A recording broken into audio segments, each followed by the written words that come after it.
Ahí veo que ya se han conectado Federico y Leonardo. ¿Cómo están? Buenas tardes. Bueno, veo también que se está conectando mucha gente, tenemos como 170 inscriptos, así que vamos a dar comienzo a esta capacitación teórica práctica sobre el desafío de redactar con claridad, que está a cargo de Federico Abel, que es abogado especialista en Derecho Procesal Constitucional y miembro de la Relatoría Electoral y de Competencia Originaria del Tribunal Superior de la Justicia de Córdoba, y Leonardo Altamirano, que es doctor en semiótica por la Universidad Nacional de Córdoba y coordinador del Comité de Lenguaje Claro y Lectura Fácil del Poder Judicial de Córdoba, del que también forma parte Federico Abel. La verdad que para mí es un placer volverlos a presentar porque es como que forman parte de nuestro equipo docente, así que bienvenidos, doctores. Un placer. Muchas gracias, Paola. Para nosotros también es un gusto y la verdad es que en esto Catamarca, el Poder Judicial de Catamarca, hace ya muchos años que viene trabajando, ¿no? No es que se ha sumado a esta cuestión del lenguaje y de trabajo en la redacción jurídica recientemente. Yo creo que Federico por ahí tendrá más memoria que yo en este aspecto, pero cerca de hace 10 años me parece que fueron Sí, los primeros cursos que dimos en aquel momento ya en modalidad presencial, en exacto. otras épocas, digamos, Quizás pero podemos volver, ¿no? No quiere decir que no se repita, pero bueno. sí, sí, sí, cuando quieran. Siempre hemos sido muy bien tratados en Catamarca, así que por mí, cuando ustedes quieran, lo ponemos La de verdad que acuerdo les tenemos un cariño especial, así que muy bienvenidos. muchas gracias, muchas gracias. No sé si Fede querés hacer alguna presentación inicial antes que comencemos formalmente con la clase, como vos quieras, si no, yo hago una Sí, presentación y... en la misma línea. Hola, buenas tardes, ¿me escuchan bien? Sí, se Sí, sí, escucha te perfecto. escuchamos. No te vemos, pero te escuchamos. Sí, quería agradecerles, digamos, a ver si ahí puedo solucionar. Eh, Hola, ¿ahí se me ve? Ahí se Sí, ahí ve. está Fede. Bueno, no, obviamente en la misma línea que lo que acaba de destacar Leo, yo creo que incluso más viejo en el tiempo, digamos, si se me permite, no sé si en el año 2008, 2009 fueron las primeras incursiones que tuvimos en el Poder Judicial de Catamarca, lo que nos hace pensar, digamos, que esto ya es como una política de Estado que se tiene sostenidamente la Corte de Justicia de Catamarca y que con sus distintas conformaciones lo mismo lo va sosteniendo, lo que habla a las claras de que es una política de Estado y que, si bien es cierto, desde hace unos años se habla de la necesidad de la clarificación del lenguaje y otras herramientas, en Catamarca esto ya se lo viene haciendo sistemáticamente, de acuerdo con mi memoria, desde el año 2009, más o menos. Así que quería agradecerles, digamos, esa continuidad a la coordinadora de la escuela, a la ministra María Fernández Rosales Andreotti, que una vez más nos hayan tenido en cuenta a la hora de diseñar, eh, digamos, estas capacitaciones o estos espacios, digamos, para reflexionar acerca de digamos, de la necesidad de, digamos, con Leo un poco, como ustedes van a ver todo lo que tiene que ver con qué es esto del lenguaje claro, qué es el lenguaje fácil, es decir, aquellas producciones, digamos, discursivas, digamos, que nosotros generamos en los poderes judiciales, cómo hacemos para hacer que lleguen a destinatarios que no sean necesariamente abogados.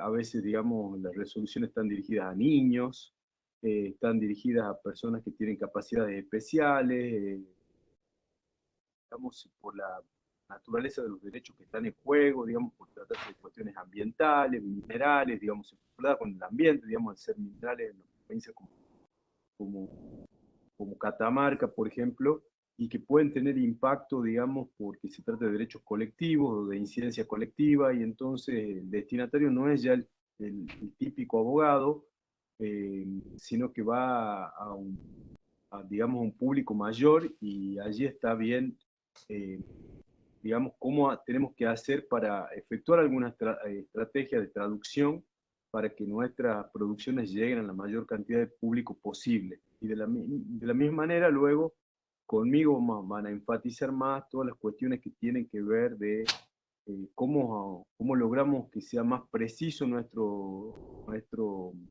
el lenguaje con el que trabajamos, cómo corregimos algunas cuestiones que a veces las damos por sentadas o supuestas, digamos, por mero ejercicio de costumbre.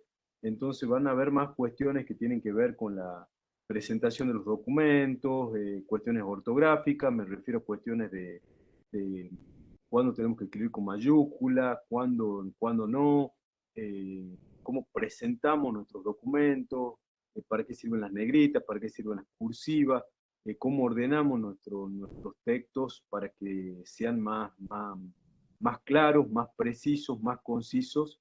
Entonces me parece que este espacio va a tener como digamos, como dos patas, una que va a estar a cargo de Leo y la otra que va a estar a mi cargo, y el encuentro de hoy va a estar Leo fundamentalmente dirigiendo este encuentro. Así que bueno, efectuada la presentación, te cedo la palabra, Leo. Bueno, muchas gracias, Fede. Sí, la verdad que sí, para nosotros siempre ha sido un gusto venir y bueno, con Fede también tener la generosidad de invitarme y siempre incluirme en estas propuestas. No sé si hay algún tipo de cuestión de orden metodológico, Paola, que haya que zanjar antes de empezar puntualmente con la clase. Si No, no, doctor, eso lo manejan ustedes. Incluso les bien, iba a decir que si necesitan o quieren enviar material y demás, bien, nosotros, de acuerdo a la cantidad de inscriptos que tenemos sus correos y se los podemos enviar y demás por si tienen alguna actividad que les quieran pedir que realicen y demás. Y recordarles perfecto. que son 5 clases de las cuales necesitamos una asistencia del 80%, ¿sí? O sea, una sola falta Está claro, se puede está tener. claro. Bueno, quedamos a su absoluta disposición para lo que necesiten. Perfecto, perfecto, Paola. Sí, seguramente vamos a entregar algún material. Es decir, Perfecto. eh, quédense tranquilo que nosotros, yo y Fede, seguramente vamos a utilizar algunas plantillas de PowerPoint para ir exponiendo. Esas plantillas van a estar a disposición de ustedes, eh, así que digamos, no se preocupen por tomar nota. Nosotros en ese sentido después se los acercamos, así lo tienen como un apoyo a la clase. Y seguramente no en esta clase, pero en las próximas podemos necesitar que enviar algún material para que ustedes elaboren previamente, alguna cosa más práctica. Perfecto. Así que A ustedes nos mantenemos. Ujú. lo enviamos. Excelente.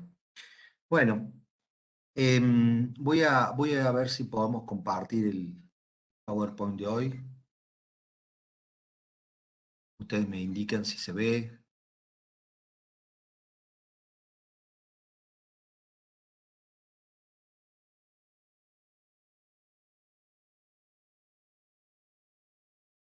¿Ahí lo ven bien? Sí, se ve perfecto. Ah, estupendo. Bueno, lo de hoy va a ser una clase más bien introductoria al tema del lenguaje claro, tratando de despejar algunas confusiones que se han dado, yo creo, en el afán de eh, iniciar un proceso de transformación de la relación entre los poderes judiciales y sus públicos, vamos a decirlo así. Este es un tema que hace algunos años, que hace algunas décadas, no estaba en la agenda pública. Es decir, si uno presentaba esta cuestión hace 20 años, probablemente la gente se hubiera extrañado. Es decir, no se hubiera llamado la atención el solo planteo de una revisión del lenguaje jurídico. Y de hecho, si uno analiza las producciones, solamente en el ámbito estrictamente académico, había este tipo de planteo. Es decir, había algún planteo en el ámbito académico, se me ocurre pensar por ejemplo, en aquel célebre volumen de Cárcova, La opacidad del lenguaje, que es de fines de los 80, algún trabajo digamos, de la teoría crítica del derecho que remitía o refería a cuestiones relacionadas con el lenguaje y poco más, ¿sí? Sí había algunos aportes en orden a cómo redactar, cómo citar, cuestiones más bien prácticas, digamos, pero no había un planteo, no había una reflexión sobre cómo el Poder Judicial se comunica con su destinatario. Esta idea de replantearse qué lenguaje utiliza el Poder Judicial para comunicarse con su destinatario, esta idea estaba muy poco presente, por lo menos en el debate público, ¿sí? Me refiero al debate público en las opiniones de las máximas autoridades de los distintos estamentos del Poder Judicial. Me refiero a las universidades. Yo supongo que la gran mayoría de quienes están presentes hoy en la charla son gente que ha tenido una formación en derecho, ¿no? Y estoy seguro, porque bueno, es lo que pasa aquí también en la provincia de Córdoba y en otras jurisdicciones que nosotros visitamos con cierta frecuencia, que en los estudios de grado no hay materias relacionadas a la redacción, relacionadas a las ciencias del lenguaje. O sea, en derecho no dan lingüística, mucho menos semiótica, y en muy pocas unidades académicas que yo conozca dan redacción jurídica, ¿sí? Lo cual es raro, ¿no? Si uno se pone a pensarlo, es medio raro porque evidentemente la profesión de quienes ejercen la abogacía supone siempre la producción de textos. La producción de textos orales y la producción de textos escritos. Es decir, si algo sabe el abogado, es que va a tener que escribir y va a tener que hablar. Y por lo tanto va a tener que desarrollar destrezas comunicacionales, ¿sí? Y sin embargo, paradójicamente, en comparación con otras disciplinas, con otras carreras, no hay en la currícula presente así asignaturas específicas. Yo esto lo comparo con el periodismo. Mi estudio de grado es en periodismo, es en comunicación social. Y en periodismo tenés muchas materias relacionadas con la reflexión sobre el lenguaje, ¿sí? Tenés varias materias. Entonces, cuando terminas tu carrera, has tenido, aunque sea, algunos espacios en los cuales reflexionas sobre el uso del lenguaje, ¿no?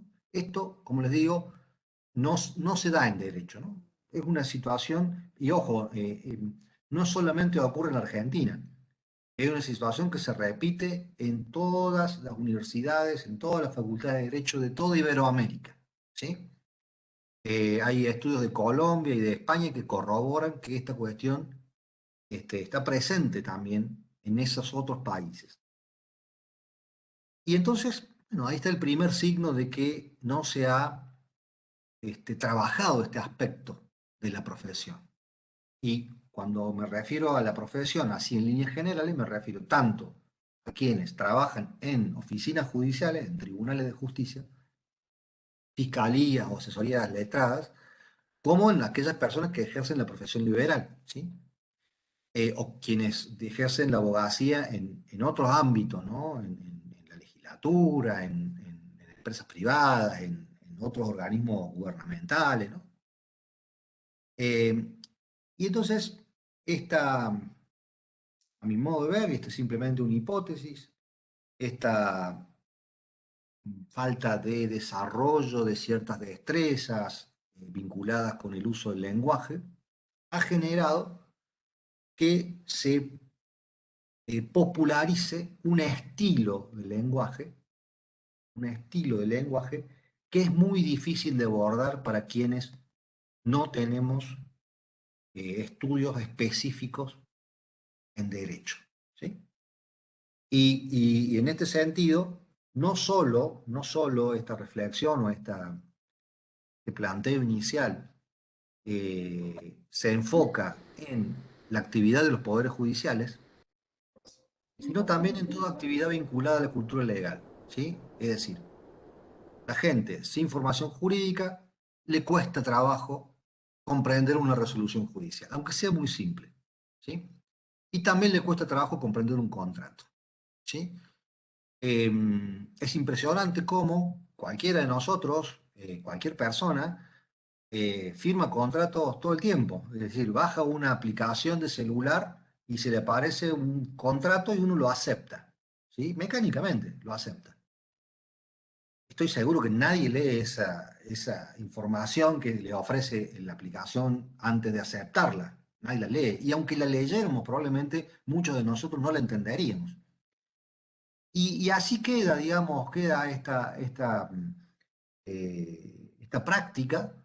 Y bueno, yo creo que va generando diferencias, ¿sí? Quienes tienen conocimiento jurídico o quienes pueden eventualmente contratar a un abogado para que los asista en estas cuestiones, tienen una mejor posición respecto a la defensa de sus derechos que quienes no lo pueden hacer, ¿sí? Y ese me parece que, por lo menos desde la propuesta que tengo para hacerles hoy, es la mirada. En el fondo, no se trata esta clase ni este taller de un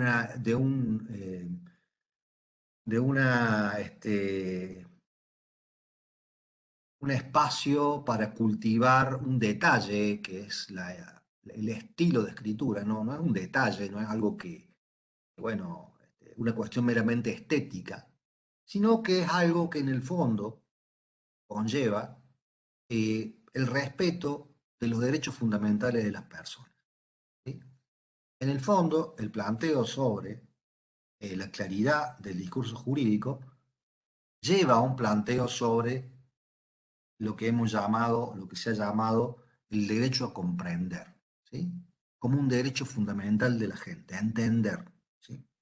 Así que lo de hoy va a ser básicamente reflexionar un poquito sobre esto y bueno, esclarecer algunos conceptos que están vinculados a este desarrollo.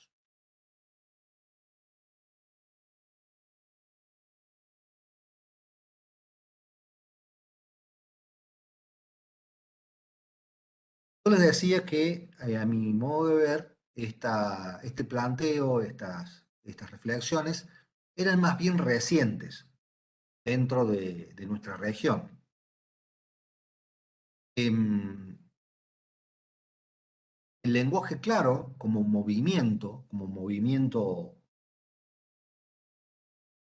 ya hace muchos años, hay antecedentes del lenguaje claro ya en los años 60 y 70, generalmente en los países nórdicos y vinculado a las asociaciones de defensa y de lucha por los consumidores. Es decir, las asociaciones de consumidores en aquellos años solicitaban que todas las contratos o todos los textos legales relacionados que tuvieran que ver con la relación de consumo, bueno, tuviera una claridad para que la gente que en ese caso no tenía, digamos, necesariamente una representación o asesoramiento jurídico, pudiera comprender a qué se estaba comprometiendo en una relación de consumo, ¿sí? Es decir, en los primeros años este movimiento emerge como un movimiento relacionado con la defensa de los consumidores frente a las grandes empresas de bienes y servicios. Y esta idea de la claridad, bueno, comienza a desarrollarse y a incrementar su incidencia en distintos ámbitos, no solo a nivel del Poder Judicial, sino a toda la administración pública y también, como les decía, a empresas privadas que prestan algún tipo de servicio o venden, digamos, bienes a escala. Esto, repito, el ámbito fundamentalmente de los países nórdicos, Inglaterra, Estados Unidos, a finales del siglo pasado. Hay dos grandes entidades o asociaciones internacionales que trabajan en esta cuestión, que son Clarity y Plain Language. Esas dos asociaciones internacionales son las que nuclean, digamos, esta postura y que promueven a nivel internacional este tipo de proyectos y de transformación y reforma. Pero ya llevados a un ámbito más local, más regional, la primera manifestación así explícita, creo yo, de lo que se dio a llamar, como le decía, el derecho a comprender, viene de la cumbre iberoamericana, la cumbre judicial iberoamericana, que tenía otro nombre, otra denominación en ese momento, pero que actualmente es la cumbre judicial iberoamericana. Es decir, es una entidad que agrupa a las autoridades de todas las cortes de todos los países de América Latina y a España y Portugal. En esta cumbre iberoamericana, entonces, se trabajó en los primeros años de este siglo un documento que me parece siempre un documento de referencia muy importante, que es la Carta de Derechos de las Personas ante la Justicia. ¿Sí? En este documento, uno de los párrafos, puntualmente, que ahí se los estoy marcando, dice lo siguiente: todas las personas tienen derecho a que los actos de comunicación contengan términos sencillos y comprensibles, evitándose el uso de elementos intimidatorios innecesarios. Esta frase hace referencia específicamente a los actos de comunicación judicial, es decir, a las notificaciones, ¿sí? Esto es como el primer contacto más simple y además en donde no se requiere la intervención de un abogado que el Poder Judicial tiene con la ciudadanía. Es decir, el Poder Judicial, supongamos, emite una cédula, notificación en donde cita, por ejemplo, a testificar a una persona en un juicio, ¿sí? Ese texto, ese documento, llega a su domicilio real, no tiene intervención ningún abogado, simplemente es un documento que comunica una decisión de un tribunal a un ciudadano que debe cumplirla. Muchas veces estos documentos, que son documentos muy simples, muy cortitos, ustedes saben muy bien, una cédula de notificación, son 5 o 6 renglones, bueno, tienen justamente esto que menciona la Carta de Derechos. Términos que a veces son intimidatorios, ¿sí? Es decir, uno recibe una notificación con un sello de tribunal en donde se lo cita a comparecer, esa palabra tan rara que nosotros estamos en los poderes judiciales usamos todo el tiempo, comparecer, pero que no se usa en el ámbito ajeno a tribunales. Bueno, nos citan a comparecer y nos amenazan con algún tipo de sanción penal, ¿sí? Sí, siempre hay una cita del Código Penal para empujar al ciudadano a que venga a comparecer, ¿sí? Entonces el ciudadano lo primero que tiene es miedo, ¿sí? No entiende muy bien qué cosa es lo que está llegando a sus manos, no entiende muy bien a qué tiene que ir al juicio, porque a veces los juicios no están especificados cuál es el hecho que se quiere. Nos citan a comparecer en los autos caratulados fulanito contra menganito y capaz que nosotros no conocemos ninguno de los dos porque es un choque que vimos y no sabemos el nombre de la gente, pero bueno, lo que sí nos queda claro es que si no vamos, vamos a ir presos, ¿sí? Y se dan situaciones a cierto punto humorísticas, que bueno, a su vez son tristes, en los cuales la gente aparece en tribunales con un abogado por las dudas, que haya cometido algún delito, no vaya a quedar detenido, ¿no? Es decir, esto, un poco en broma, un poco en serio, esto pasa. eh, en Córdoba tenemos el tema de los jurados populares y nos pasaba exactamente lo mismo. Había veces que uno citaba, el tribunal citaba a un jurado popular a que asistiera para la audiencia de selección, por ejemplo, carácter de jurado popular, y la persona iba intimidada, iba con miedo, a veces acompañaba a un abogado, no sabía si lo citaban para detenerlo. Bueno, este tipo de cosas pasan y ya en el año 2002 la cumbre lo detectaba y puso ahí, en esa primera configuración inicial del derecho a comprender, esta configuración todavía un poco rudimentaria del derecho a comprender, puso que se eviten estas expresiones intimidatorias innecesarias. Obviamente que a veces uno tiene que tiene que explicar que si no concurre podrá ser trasladado, pero bueno, tratar de menguar lo que más se pueda, ¿no? Tratar de encontrar una expresión que sea, sin dejar de ser firme, porque es una citación judicial, sin dejar de ser firme, bueno, no, digamos, atemorice demasiado al ciudadano. En esta misma, en este mismo documento, lo que para mí es el núcleo de esa expresión, de esa definición de lo que es el derecho a comprender, la cumbre escribió lo siguiente: todas las personas tienen derecho a que las sentencias y demás resoluciones judiciales se redacten de tal forma que sean comprensibles por sus destinatarios, empleando una sintaxis y estructuras sencillas, sin perjuicio de su rigor técnico. Y me voy a detener brevemente en esta frase,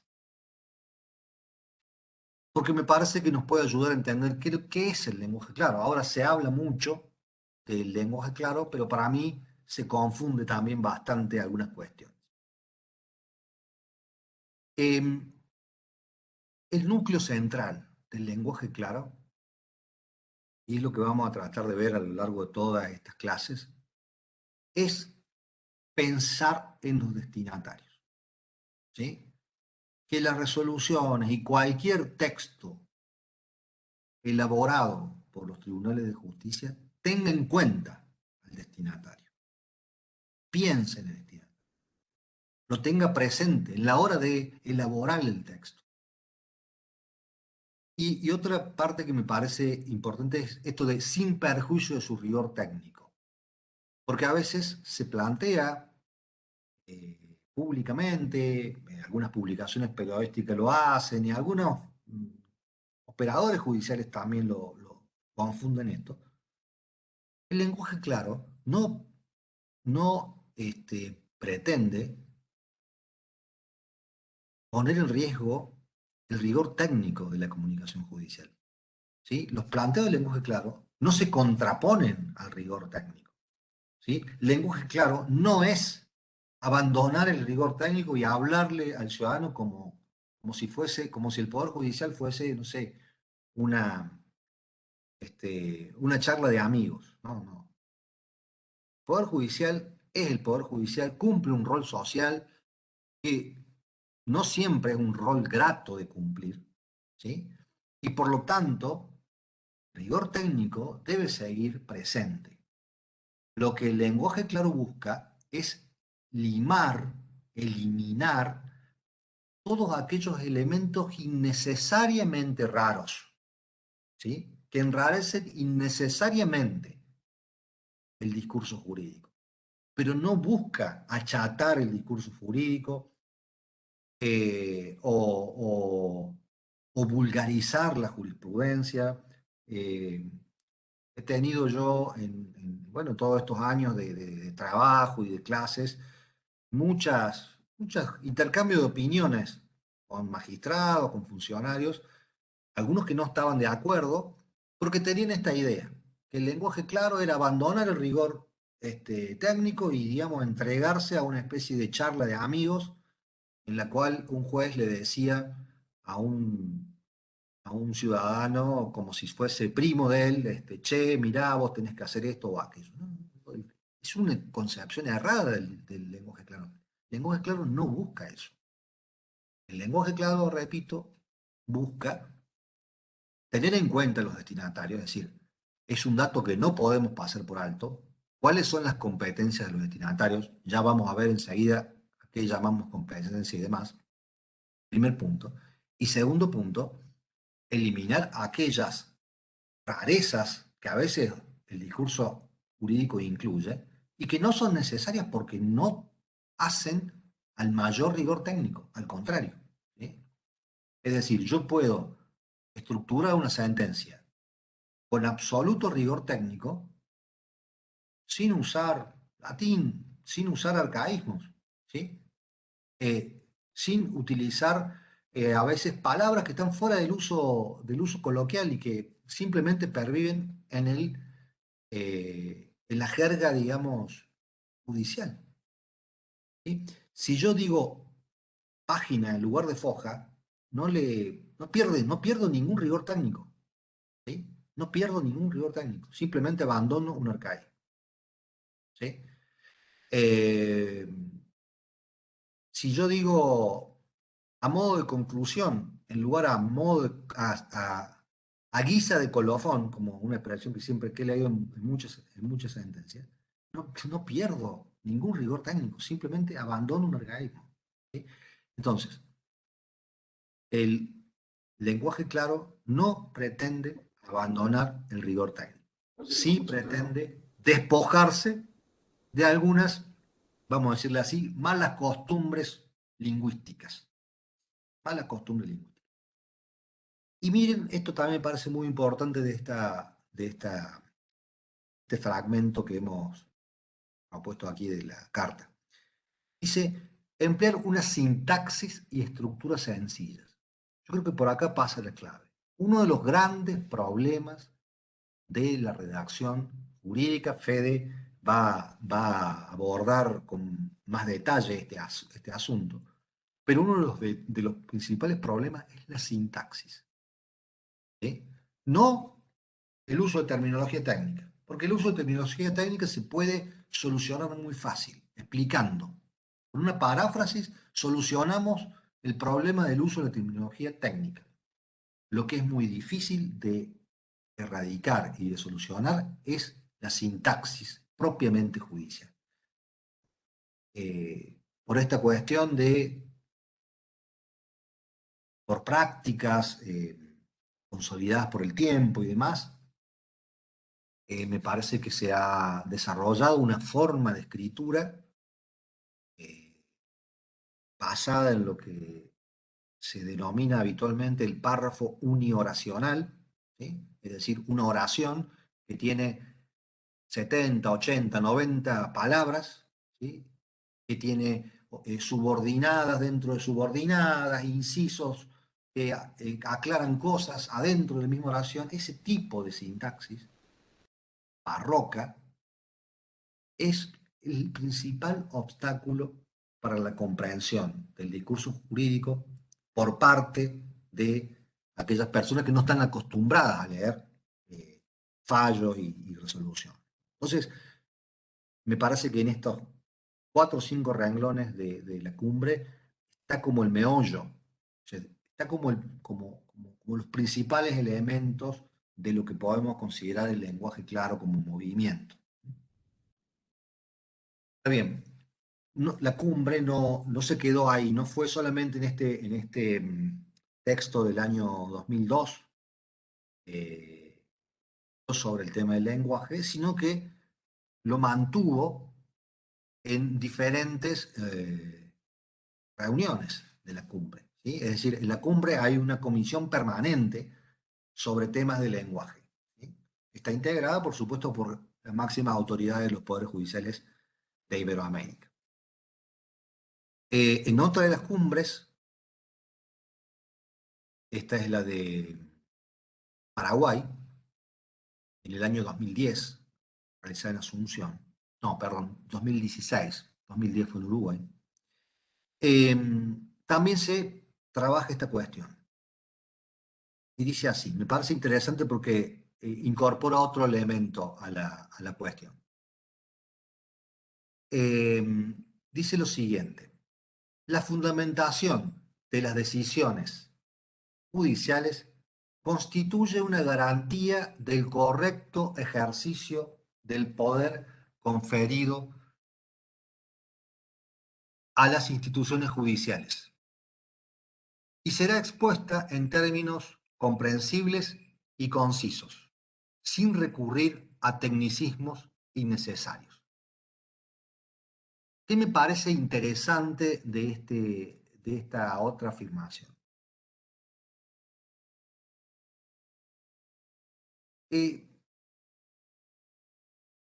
En los países de tradición democrática, el Poder Judicial rinde cuenta de sus actos por medio de la fundamentación de sus decisiones. ¿Sí? ¿Cómo en un país democrático, cómo hace un juez para rendir cuentas a la sociedad de la forma en que está ejerciendo ese poder que se le ha dado? Lo hace fundando sus resoluciones, fundamentando, motivando sus resoluciones. ¿Sí? Es decir, la motivación de una resolución es de alguna manera la rendición de cuentas que el juez hace de la gestión de ese poder que se le ha dado, que deviene del pueblo. Y entonces, si esa motivación de las resoluciones no es comprensible, si esa fundamentación solamente la entienden expertos, ¿hasta qué punto el juez está rindiendo cuentas a la ciudadanía, que en definitiva es la que le ha concedido ese poder? Alguien me podrá decir, porque lo hemos charlado y lo comprendo perfectamente, que bueno, que para eso están las instancias de control, que están los tribunales de alzada, que hay un sistema, ¿sí?, de contralor del ejercicio del poder, que bueno, está previsto en la ley y que es así como se evita el uso del poder de manera, digamos, arbitraria, ¿no?, que es lo que se pretende. Y yo entiendo y me parece que es razonable, eh, pero agrego una cosa más. Hay un libro que yo siempre recomiendo de Tarufo que se llama La motivación de la sentencia civil, en donde Tarufo plantea que la motivación tiene como dos funciones. Una endoprocesal, es decir, yo motivo la sentencia para que las partes puedan controlarla y eventualmente apelarla, ¿sí? Función endoprocesal de la motivación. Y también está la función extraprocesal de la motivación, que es lo que decíamos recién. Yo motivo la sentencia para que el pueblo soberano vea cuáles son los motivos que yo tuve para decidir de determinada manera. Es decir, rindo cuenta ante el pueblo a través de la resolución. Este es un planteo de Tarufo que me parece que está ligado, o por lo menos es mi postura, a esta cuestión del lenguaje claro. Es decir, si no es clara mi resolución, si solo los técnicos validan o entienden mi resolución, y a veces ni siquiera, entonces yo estoy parcialmente cumpliendo con esa función extraprocesal. Estoy cumpliendo parcialmente con esta función extraprocesal. Y me parece que entonces es otro plano en el cual, o otro argumento que podemos esgrimir para, bueno, fortalecer esta idea de trabajar sobre el lenguaje, de reflexionar sobre el lenguaje. Y por último, para no agotarlos demasiado con esta historia, otra de las cumbres, esta, me equivoqué yo, esta es la de Paraguay es la 18 y la de Uruguay fue la anterior.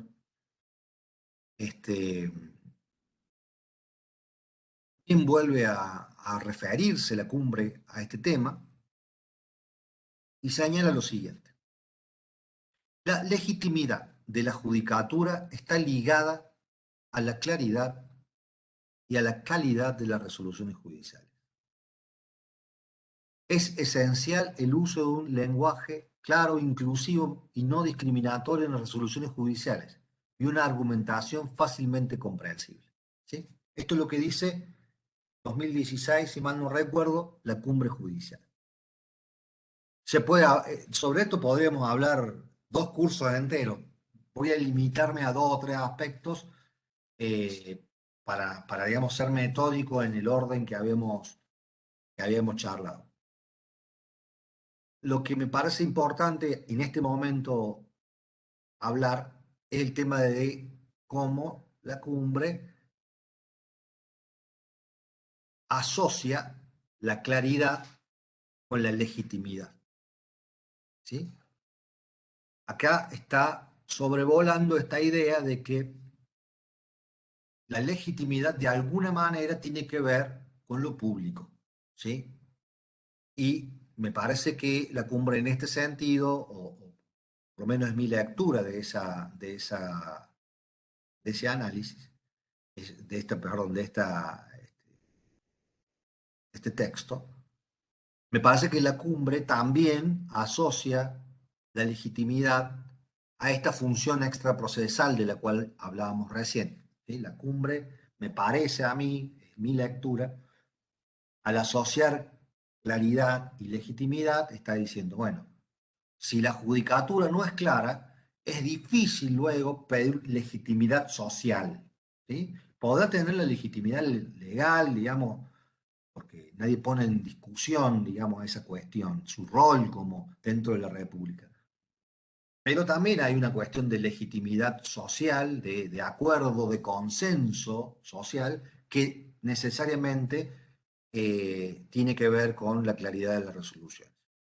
Hay una pregunta, una persona que quiere intervenir, me parece, ha levantado la mano, así que adelante, no hay ningún problema.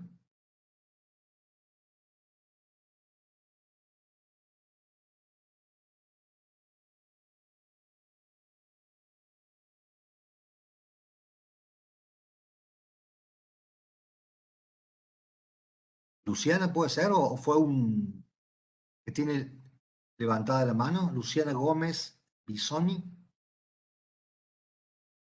Sí, Luciana Gómez Bisoni, parece. Aunque me aclaran que quizá fue sin querer. ¿Me escuchás, Ah, Leo? bien, bien, bien.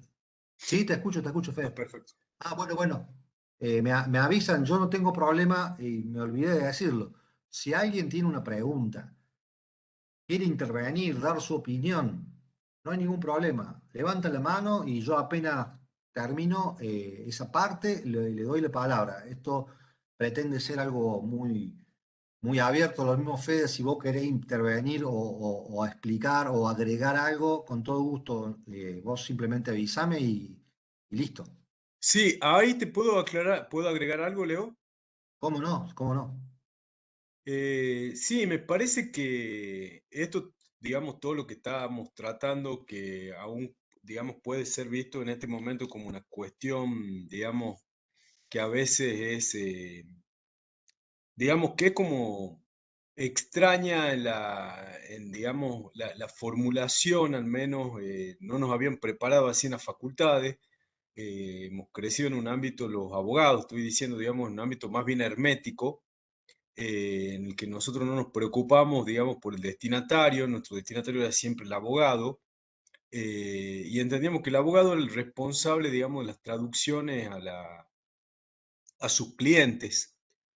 Y en eso siempre marcamos, digamos, que a veces algunos funcionarios o empleados judiciales en otros poderes judiciales nos planteaban decir, eh, no interesa, digamos, cómo se escriben las resoluciones judiciales o los escritos que se producen en los poderes judiciales, porque en definitiva al cliente no le interesa saber qué es la usucapión o saber qué distingue a una acción de amparo, no sé, con una acción declarativa de inconstitucionalidad o qué es una acción reivindicatoria.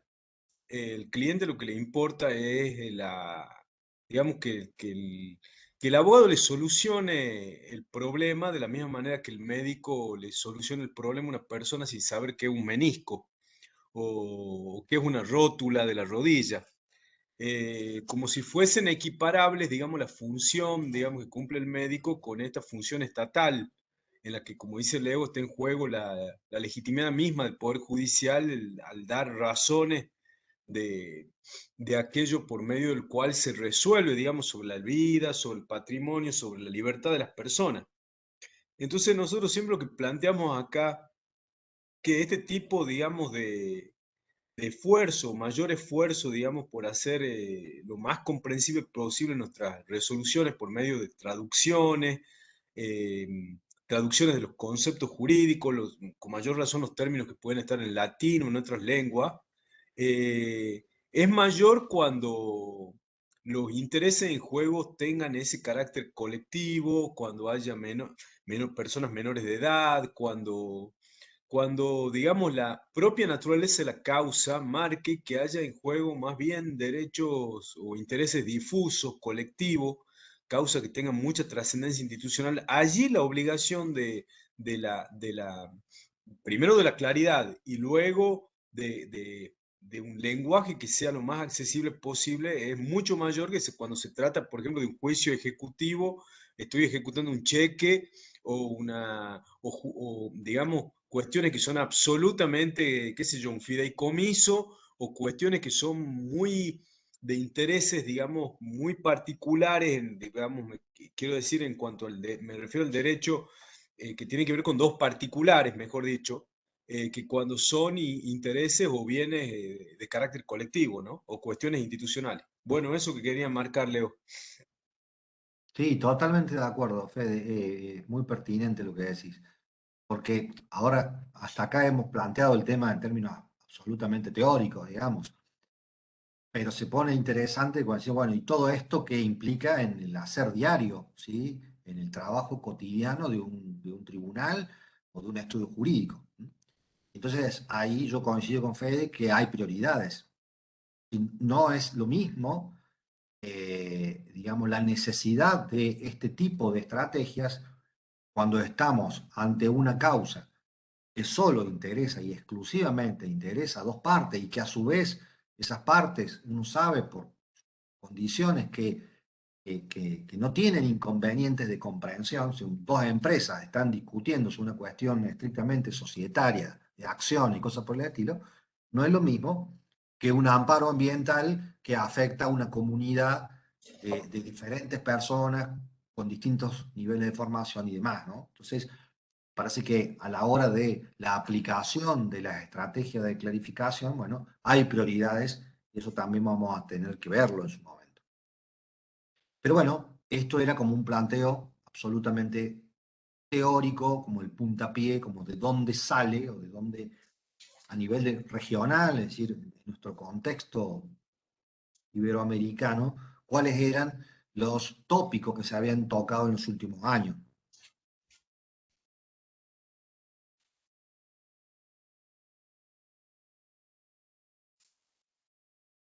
Bien, bueno, para ir tratando de ajustar un poquito el tema, es decir, precisando de qué estamos hablando cuando hablamos de lenguaje claro, vamos a trabajar algunas definiciones, a recordar algunas definiciones, las más importantes, digamos, desde el punto de vista institucional, de este tema. Plain Language, que les decía recién, es una de las discusiones más importantes a nivel internacional sobre el lenguaje claro. Ofrece una definición y es la definición que toma, por ejemplo, la Red Argentina de Lenguaje Claro, ¿sí? La Red Argentina toma como propia esta definición de Plain Language. Y lo que dice es lo siguiente. Una comunicación está en lenguaje claro si la lengua, la estructura y el diseño son tan claros que el público al que está destinada puede encontrar fácilmente lo que necesita, comprende lo que encuentra y usa esa información. ¿Qué virtud tiene esta definición? Primero, que es lo suficientemente amplia como para ser aplicada no solo a textos jurídicos, sino también a textos administrativos. Es decir, esta definición se puede aplicar, por ejemplo, a un formulario que tenemos que llenar en la AFIP para inscribirnos en algo, ¿sí? O un formulario de ANSES o un trámite municipal. Es decir, cualquier tipo de texto producido por un Estado o, como decíamos hace un ratito, por empresas privadas, pero que presten servicios públicos, bueno, puede ser analizado desde esta perspectiva, ¿no? Entonces, esa es para mí la primera virtud. La segunda virtud habla de la lengua, la estructura y el diseño. Es decir, la cuestión léxica y sintáctica, es decir, las palabras que utilizamos y cómo las combinamos, habla de la estructura, es decir, del texto global, analizado desde el punto de vista global, ¿sí? cómo está estructurado, y también habla del diseño, un tema que los poderes judiciales rara vez trabajan, ¿sí? Si uno, no sé, lee un diario de este año, un diario de esta mañana, de hoy, y ve un diario de hace 2 siglos, va a notar claramente cómo ha cambiado el diseño, cómo ha evolucionado el diseño, ¿sí? Se utilizan letras más grandes, más interlineados, las columnas son distintas, hay fotos, hay colores, hay un cambio absoluto. Uno ve el diario La Nación del siglo XIX y ve el diario La Nación de hoy, son dos cosas totalmente distintas, ¿sí? Solamente lo único que se ha mantenido es el estilo del cuerpo de titulación de la marca, ¿sí? ¿Sí? Lo demás, lo demás ha cambiado totalmente. Bien, si uno lee una resolución, si uno ve, mejor dicho, ni siquiera lee, si uno ve una sentencia del siglo XIX y una sentencia de hoy, no ha cambiado tanto. Ha cambiado bastante poco, ¿sí? Es decir, no se ha trabajado en el diseño documental de los textos jurídicos, ¿sí? Solo ahora que con todo esto de la digitalización se ha comenzado a trabajar, hay firma digital, bueno, se ha comenzado a poquito a trabajar algunas cuestiones eh, vinculadas también con el aire que hay en los textos y demás. Pero es algo muy reciente, es decir, el diseño es un aspecto que los tribunales de justicia no han trabajado eh, en décadas, ¿sí?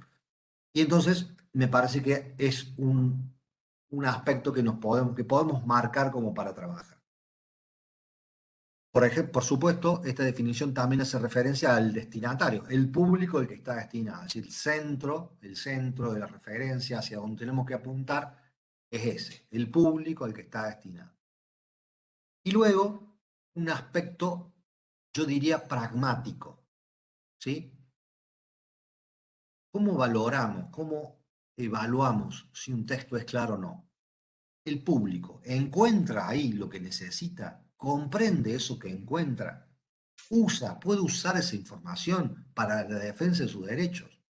Esta dimensión pragmática de, de los documentos jurídicos me parece que es algo interesante a tener en cuenta. O sea, esta definición nos permitiría analizar si un texto cumple o no cumple, si es, digamos, si puede llamarse claro o no con respecto a su destinatario. No es en abstracto, la claridad no es algo que eh, surja con independencia del destinatario. La claridad siempre está en relación, es una relación, digamos, entre el texto y el destinatario. Bueno, entonces, esta sería la definición de plain language. Y acá traigo otra que me parece interesante. No es una definición propiamente dicha del lenguaje claro,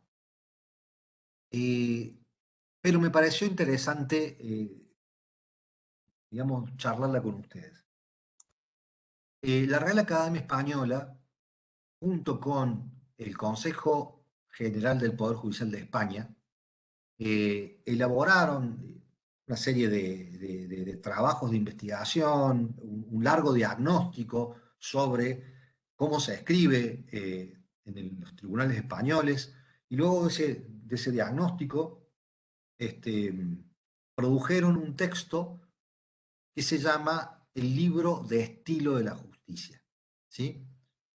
El Libro de Estilo de la Justicia, a mi modo de ver, es quizás la obra más completa que hay sobre redacción jurídica en español, ¿sí? Es una obra que yo siempre recomiendo porque me parece que es una obra bien pensada desde el punto de vista práctico. Uno puede sacarse cualquier duda que tenga sobre redacción jurídica, está resuelta ahí, ¿sí? Está resuelta ahí, es muy fácil consultarla, tiene un sistema de consulta bastante ameno y los textos son muy breves, digamos, no tiene un exceso de análisis gramatical y lingüístico sobre la cuestión, es bien práctico. Uno tiene una duda, che, ¿cómo estoy usando un gerundio? ¿Está bien o está mal usado? Me fijo ahí, leo 2 o 3 ejemplos y me queda claro, ¿sí?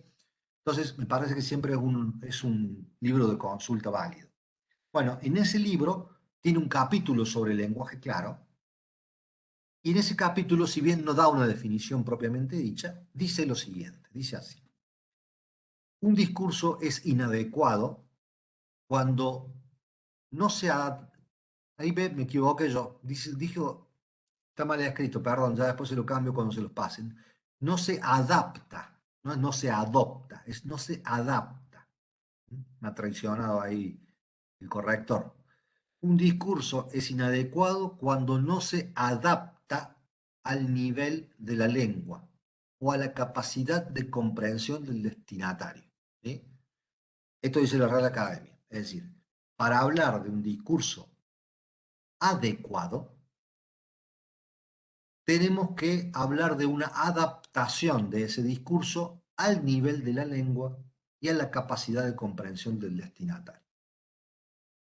También en este texto, que yo no lo copié todo porque era mucho más largo, habla de la necesidad de que esta adaptación también llegue al nivel del contexto, es decir, también la adecuación está vinculada con el contexto. No hablamos de la misma manera en una charla de café entre amigos que en un tribunal de justicia, ¿sí? Hay diferentes niveles de lengua, diferentes contextos, más formales, más informales. Entonces, la adecuación de un discurso tiene que ver con esas dos cuestiones, con la capacidad de comprensión y el nivel de la lengua de nuestro destinatario, y también con el contexto en donde se da esa interacción que es un discurso.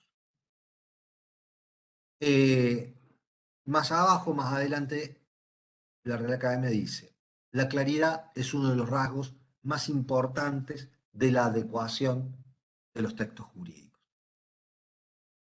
Entonces, me pareció importante ilustrar, completar la definición de plain language con lo que la Real Academia dice ya más específicamente sobre el discurso jurídico.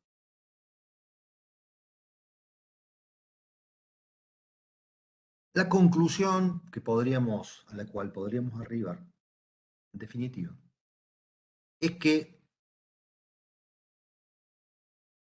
la cuestión central del lenguaje claro está por el destinatario. ¿Sí? Ustedes vieron que tanto desde el punto de vista más jurídico como desde el punto de vista ya más cercano a las ciencias del lenguaje, cuando se habla de claridad se habla del destinatario. ¿Sí? No es un valor absoluto ni un valor independiente de la relación con el destinatario. Un discurso, de hecho, puede ser claro en determinados contextos y poco claro en otros contextos. Supongamos, como decía Fede hace un ratito, si yo produzco un discurso en un ámbito académico, en donde todos mis interlocutores son personas versadas en derecho, y en ese ámbito yo, digamos, me explayo sobre algunos conceptos muy técnicos, muy finitos, y utilizo un lenguaje bien técnico, probablemente mi discurso sea claro en ese auditorio. ¿Sí? Mi discurso probablemente sea claro en ese auditorio, y por lo tanto no tengo por qué hacer ninguna modificación, ¿sí? Porque el discurso es claro en ese auditorio. Ahora, si el auditorio es otro, allí quizás deba hacer algunos ajustes. A mí me interesa mucho, siempre me ha fascinado mucho el asunto de los jurados populares, ¿no? En Córdoba tenemos esa figura desde hace varios años y he tenido la suerte y la posibilidad de presenciar muchos juicios con jurados y también de hablar con jurados. Federico hicimos hace unos años una investigación de campo y bueno, en parte trabajamos con las interpretaciones que los jurados populares hacían de la sentencia, ¿no? Entonces tuvimos posibilidad de charlar con ellos, ver cómo piensan, qué entienden, qué no entienden, ¿no? Y me parece siempre muy interesante analizar ese fenómeno, porque el jurado popular es una figura muy interesante en la medida en que cumple el rol del juez, ¿sí? Cumple un rol de juez siendo un ciudadano lego. Cumple un rol, el rol quizás más importante de la justicia, que es juzgar, y en particular en causas penales graves, como está configurada actualmente la ley de jurado en Córdoba, bueno, toma decisiones judiciales importantes en base a sus conocimientos como un ciudadano lego, ¿sí? Y es muy interesante, ahora que ya hay cierta, digamos, gimnasia en juzgamiento a través de este sistema en Córdoba, cómo los abogados han tenido que modificar sus alegatos, los fiscales también, sus alegatos finales, cuando hay jurados. Es decir, eh, antes uno escuchaba el alegato de un fiscal o de un defensor y bueno, escuchaba determinadas palabras, determinados argumentos y esa elaboración de esa pieza que es un alegato se ha modificado bastante cuando aparece la figura del jurado, ¿no? Y a veces casi como que el alegato se desdobla, ¿no? Y hay una parte del alegato que es técnico y que está orientado al juez técnico, pero hay otra parte que tiene otros rasgos, que utiliza otros términos, incluso desde el punto de vista, digamos, de lo que se llama la proxémica, es decir, los desplazamientos. Hay, en algunos casos fiscales o abogados defensores que piden ponerse de pie para alegar, ¿sí? Algo que yo no había visto nunca hasta que se implantaron el sistema de jurados populares, ¿no?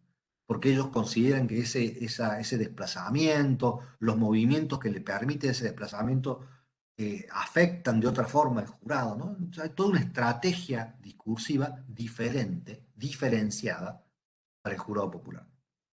De esto se trata, de esto se trata la discusión sobre la claridad. La discusión sobre la claridad es, en definitiva, una discusión entre cómo elaboramos los textos en relación a nuestros destinatarios.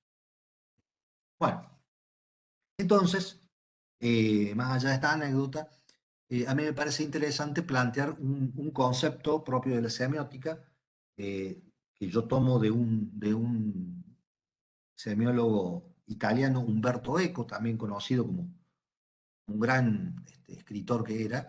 Y Humberto Eco habla y propone una idea, la de lector modelo o destinatario modelo, ¿sí? Me parece que es una idea que nosotros podemos tomar también para nuestras propias producciones.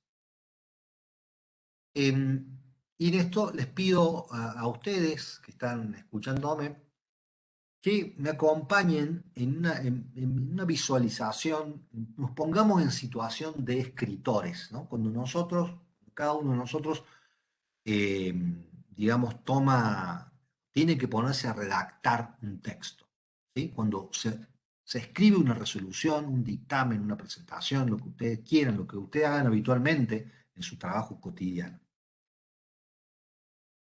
¿Ustedes se imaginan al destinatario del documento? ¿En quién piensan? Yo estoy escribiendo un texto, ¿pienso en alguien concreto? ¿En quién pienso? Imagino cuando voy a poner una palabra u otra, cuando decido si utilizo esta cita o aquella. ¿Pienso en el destinatario? ¿Qué imagen se presenta en mí del destinatario? ¿Sí? ¿Qué competencias supongo que el destinatario tiene? ¿Qué hipótesis construyo sobre el destinatario antes de elaborar el texto? Lo que Humberto Eco dice es que uno siempre tiene en mente un destinatario. A veces no lo define claramente, pero cuando uno construye un texto, también construye un destinatario ideal del texto. ¿Sí? Por ejemplo, cuando yo estaba preparando esta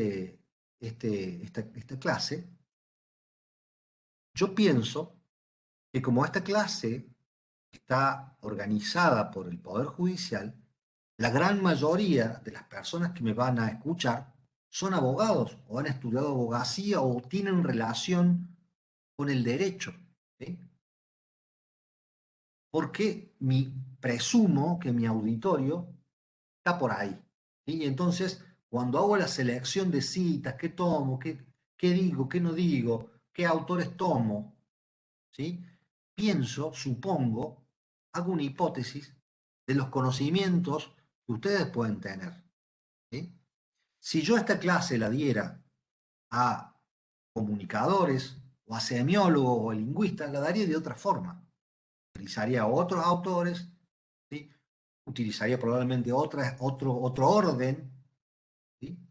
Utilizaría otros ejemplos. Pero como yo presumo que quienes están tomando esta clase están vinculados, relacionados con el derecho, diseño mi texto, diseño mi exposición de hoy, tanto el PowerPoint que estoy usando como lo que estoy diciendo, lo diseño pensando en ese tipo de destinatario. Y esto lo hacemos siempre. Miren, se han hecho estudios cognitivos sobre cómo los niños, por ejemplo, un niño de 9, 10 años, cuando habla con un chiquito más chico de 5 años, hace adaptaciones lingüísticas. Adapta sus palabras a lo que él considera que el niño más chiquito va a entender. ¿Sí? ¿Se comprende? Es decir, hay una facultad, hay una competencia generalizada en el ser humano que le permite elaborar estas adaptaciones. Cuando yo hablo con un niño más chiquito, supongamos yo tengo 10 años, hablo con un chico de 5, hago una hipótesis de mi interlocutor, de cuáles son sus competencias y cuáles no, y entonces ajusto mi texto a lo que creo que él puede entender. ¿Sí? Y entonces yo llevo este ejemplo ajeno al discurso jurídico, lo llevo a nuestras prácticas cotidianas y me pregunto, ¿en quién pienso? ¿En quién pienso cuando redacto un texto? ¿Cuál es mi destinatario modelo? ¿Cuál es la hipótesis de mi lector ideal? ¿Qué competencia les asigno? Porque de esa definición, de esa hipótesis, depende el ajuste entre el texto y el destinatario. Y me parece que es una forma interesante de comenzar a reflexionar sobre nuestras propias prácticas, ¿no? Por ejemplo, dentro de la función que yo cumplo en el Poder Judicial de Córdoba, una de las funciones que tengo es redactar los comunicados que se envían a la prensa en aquellos casos que tienen, digamos, cierta importancia social, ¿sí? Supongamos un crimen importante, tengo que redactar el comunicado donde transmito el fallo del tribunal, ¿sí? Por supuesto que trabajo como base un texto jurídico, es decir, la sentencia, por ejemplo, del tribunal. Pero mi destinatario modelo no es un abogado, porque esa comunicación está destinada a los periodistas por un lado, y a la ciudadanía en general por el otro, ¿sí? Porque eso se va a publicar en la página web, va a circular por las redes sociales. Entonces, mi destinatario modelo, aunque tome como base de mi construcción un fallo, mi destinatario modelo es un ciudadano común. Entonces, si yo introduzco una palabra ajena al lenguaje coloquial, tengo que explicarla. Porque mi destinatario modelo es el ciudadano común. Dos cuestiones relacionadas con esto. Cuando uno piensa en un destinatario modelo, tiene que pensar en dos dimensiones o dos competencias que yo llamo competencias discursivas. Es decir, conocimientos que mi interlocutor debe poner en juego para interpretar mi texto.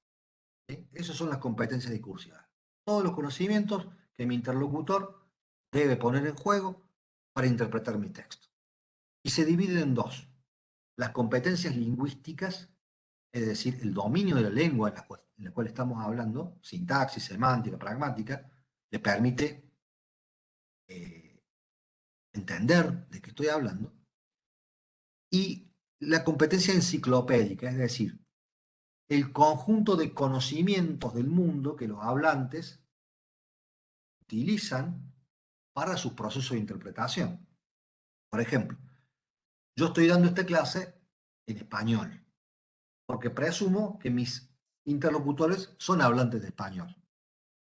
Si de pronto esta clase la empezara a dar en francés o en japonés, y evidentemente la competencia lingüística de mis interlocutores le impediría entender nada de lo que yo diga. O a lo mejor algunos sí, que saben japonés o saben francés, pero el grueso de los interlocutores no entenderían de lo que estoy hablando, ¿sí? Y por lo tanto, no lo entenderían porque carecen de esa competencia lingüística. Y también es necesario atender a la competencia enciclopédica. Ustedes vieron que cuando yo introduje un concepto de la semiótica, que yo no tengo por qué presumir que profesionales del derecho lo conocen, hice muchas especificaciones, ¿sí? Expliqué que el destinatario modelo y demás, ¿sí? ¿Por qué? Porque no tengo por qué presumir que en sus competencias enciclopédicas está ese conocimiento, ¿sí? Y en consecuencia, esa es una de las cuestiones claves en el lenguaje claro, que es también hacer una buena evaluación de cuáles son las competencias enciclopédicas de mi interlocutor para darle a mi interlocutor las herramientas necesarias para que pueda comprender aquello que digo, ¿sí? Me pasó muchas veces que cuando leía un fallo no entendía las siglas, ¿sí? Para un abogado es muy común poner siglas como CCC o CCYC o CPCP, y para una persona que no está acostumbrada a eso, esas siglas no significan nada, ¿sí? Es decir, el artículo 4 del CPP, ¿qué es eso que es el CPP? Código Penal de Procedimiento Penal, ¿de dónde? O CPPC, bueno, de Código de Procedimiento Penal de Córdoba o de Catamarca, ¿sí? Es decir, hay muchas cuestiones que se dan por sentadas, que se presumen como sabidas y que una persona no tiene por qué conocerla, una persona que no está habituada, que no está acostumbrada a leer determinado tipo de texto, no tiene por qué saberla. En esto no tiene nada que ver la capacidad intelectual de la gente. Ese es otro de las deformaciones que a veces uno escucha en esta discusión del lenguaje claro. Alguien me dijo una vez, el lenguaje claro busca igualar para abajo. Esa fue la palabra, esa fue la expresión que utilizó. El lenguaje claro busca igualar para abajo, ¿sí? Y yo le decía a esa persona, no, mire, yo puedo ser doctor en física y no entender un decreto de mero trámite de un tribunal, ¿sí? Es decir, yo no tengo un problema intelectual. De hecho, tengo más capacidad intelectual probablemente que el abogado que lo escribió. Pero desconozco la terminología, desconozco la sintaxis, no tengo competencia enciclopédica en esa materia. O sea, no es un problema intelectual, no es igualar para abajo, es respetar los conocimientos del otro, ¿sí? Es absolutamente diferente, ¿sí? Y entonces me parece que cuando nosotros nos vamos a poner a poner en práctica o a desarrollar un texto que tenga cierta relevancia, que vaya a ser un proceso de cierto interés, tenemos que configurar un lector, un destinatario modelo, y tenemos que pensar en estas competencias. ¿Cuáles son las competencias lingüísticas de mi interlocutor? Que yo estoy suponiendo. ¿Cuáles son las competencias enciclopédicas que estoy suponiendo en mi interlocutor? Hay una mano levantada, no sé si quiere intervenir. Le cedo Sí, la palabra. Edgardo Navarro. Edgardo Navarro, sí. Lo Buenas escuchamos. noches, Leonardo. Buenas noches. Buenas noches, Federico. Sí. Buenas noches. Leonardo, ¿qué papel juega para usted o qué importancia tiene el lenguaje inclusivo para lograr una mejor comprensión de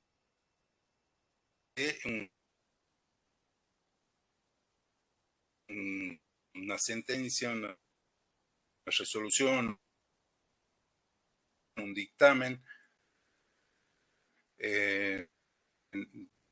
ya sea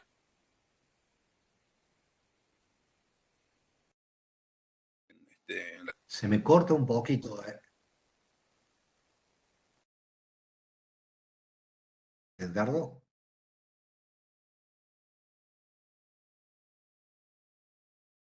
Se me corta un poquito, Edgardo, la pregunta, pero alcancé, me parece, a escucharla. Cualquier cosita, si no, me lo podés expresar por el chat. Pero alcancé a escuchar la pregunta, que me parece que estaba relacionado con el lenguaje inclusivo. A ver, Leonardo. Ahí está, escucho bien. Ahí está. Sí, sí, sí. Ahí está. Ahí está. Eso preguntaba, ¿qué importancia tiene para usted el lenguaje inclusivo en la comprensión de la resolución judicial, por ejemplo? Perfecto, sí, sí. Mirá, yo digamos, lo dejé en una placa y omití desarrollarlo porque es un tema que genera, digamos, algunas discusiones.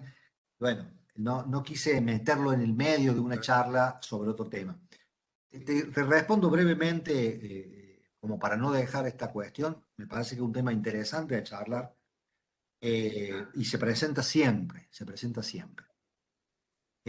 Así como decíamos, el lenguaje, a ver, el lenguaje es la relación o es el canal que utilizamos para relacionarnos con la gente, ¿sí? Es decir, el lenguaje es un soporte que nos permite la relación con el otro, ¿sí? Y como en toda relación con el otro, hay relaciones de poder, ¿sí? Sin duda. No podemos omitirlo, es parte del funcionamiento de la sociedad. Es decir, a través del lenguaje también se ejerce poder. ¿Sí? Decía Foucault, el lenguaje no es solamente el lugar donde se discute sobre el poder, donde se pelea por el poder. El lenguaje es justamente por lo que se pelea. ¿Sí? Y me parece que en esa línea, las posturas que reivindican y marcan la importancia de un lenguaje no discriminatorio, de un lenguaje igualitario, de un lenguaje inclusivo, establecen o están tratando de visibilizar ciertas relaciones de poder en el lenguaje. ¿Sí? Y me parece que, por ejemplo, las posturas que piden o que reclaman el uso, por ejemplo, de la E, de la X, de la arroba, para no remontarse, para no, digamos, emplear el masculino genérico, están tratando de visibilizar a través de una cuestión relacionada con el lenguaje disputas que tienen que ver con mucho más que el lenguaje. ¿Sí? Disputas de poder. ¿Sí? El poder tradicionalmente asociado a la figura masculina, se está discutiendo, está en tela de juicio, y entonces este es otro de los escenarios en donde se plantean. Y a mí me parece interesantísimo, y además me parece que ha sido, desde cierto punto de vista, estratégicamente, una interesante forma de plantearlo, porque todo el mundo discute de eso, y bueno, se ha visibilizado así. Ha sido una excelente estrategia de visibilización de las disputas de orden relacionadas con el poder, esta cuestión. Eso por un lado. Eh, hay quienes señalan, o mejor dicho, en la postura en la cual yo, en lo personal, me siento más cómodo, me parece que es razonable, que puede trabajarse un uso atenuado o tratar de eliminar lo más posible el masculino genérico para visibilizar estas tensiones relacionadas con el género. ¿Sí? Ahora bien, yo no puedo omitir que he aprendido una lengua de una determinada manera y que desandar una lengua es difícil. Ustedes habrán visto que yo hablo, y cuando hablo uso el masculino genérico, y no podría hablar de otra forma. Probablemente otras generaciones lo puedan hacer. Yo, como miembro de esta generación, que he sido formado en este uso de la lengua, me resultaría muy difícil sistemáticamente eliminar el masculino genérico. Lo cual no quiere decir que yo crea que yo tengo una postura contraria a esto. No, simplemente que tengo una formación que me limita en ese aspecto. ¿Sí? Quizás sí lo pueda hacer, por ejemplo, en textos escritos, porque el texto escrito me permite un tiempo para reflexionar. Entonces, en lugar de escribir los magistrados, masculino genérico, pongo en la magistratura y lo soluciono. Elimino el masculino genérico, voy a un lenguaje inclusivo, y en un texto escrito no me genera ningún inconveniente, pero sí en la oralidad, porque en la oralidad no tengo ese tiempo de reflexión que me permite la escritura. A ver, para cerrar, esto podríamos charlar 2 clases enteras sobre el tema. Fede también tiene su postura y es interesantísimo. Lo que yo digo es lo siguiente: se puede utilizar, está bueno utilizar un lenguaje inclusivo, sí, está bueno y se puede. Desde mi punto de vista, yo no recomiendo utilizar elementos que sean contrarios al sistema de la lengua, por ejemplo la X o la E, porque uno pierde la relación. O sea, cuando uno le pone una X a un sustantivo y luego un adjetivo se refiere a ese sustantivo, al no tener el género gramatical no sabemos a cuál de los dos, a cuál, supongo que hay varios sustantivos, a cuál se refiere. Es decir, el género gramatical también es un elemento de comprensión, ¿sí?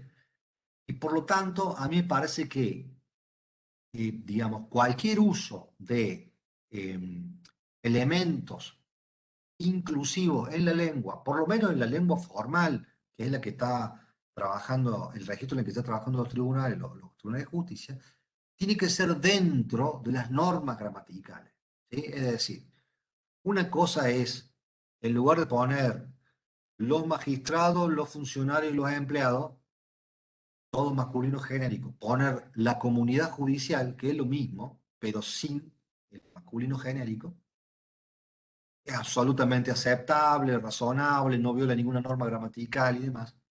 Y otra cosa muy distinta, utilizar, por ejemplo, la arroba, la X, que destruyen las anáforas, que se llama, es decir, la relación entre sustantivo y subjetivo.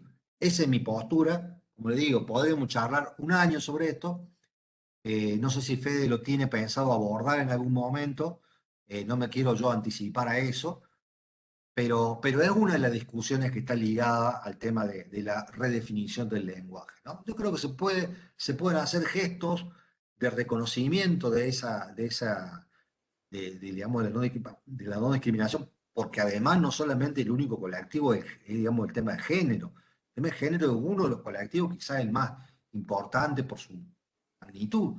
Pero después están todos los temas vinculados al lenguaje no discriminatorio en relación, por ejemplo, con colectivos vulnerables, es decir, niñez, colectivos como las personas con discapacidad, es decir, hay muchos colectivos en los cuales también hay que reflexionar y ver si nuestros usos del lenguaje no los afectan, no los agreden, ¿sí? Entonces, es un tema Sí. complejo, yo creo que se puede trabajar, En- se puede integrar el lenguaje claro, en la medida que no rompamos los textos, ¿sí? Porque hay una célebre ejemplo que da Fede en algún escrito que he leído de él sobre la constitución de Bolivia, ¿sí? No, de Bolivia, de Venezuela, la constitución bolivariana de Venezuela, en donde se utiliza la duplicación durante todo el texto constitucional. ¿Sí? En todo el texto constitucional se duplica, los venezolanos y venezolanas. Y la verdad, imposible de leer, ya conspira contra la claridad. ¿Sí? Se hace en dificultoso. O lectura sea, incómoda. ganamos en un sentido.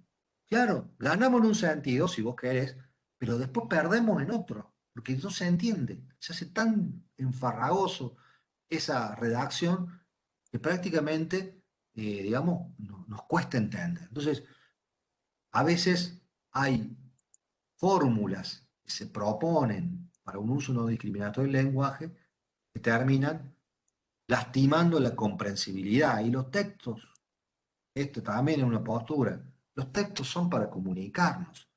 Si ya dejamos de comunicarnos con los textos, y bueno, digamos, me parece a mí que estamos perdiendo demasiado. Lo que no quiere decir, como digo, que se puedan desarrollar algunas estrategias para eliminar el masculino genérico. Sí. Hay mucho para Leo, charlar sobre el tema. Sí, ¿puedo A agregar ver, algo? sí. con todo gusto, Fede. Agradezco la pertinente observación de acá del doctor Edgardo. Le quería decir que digamos,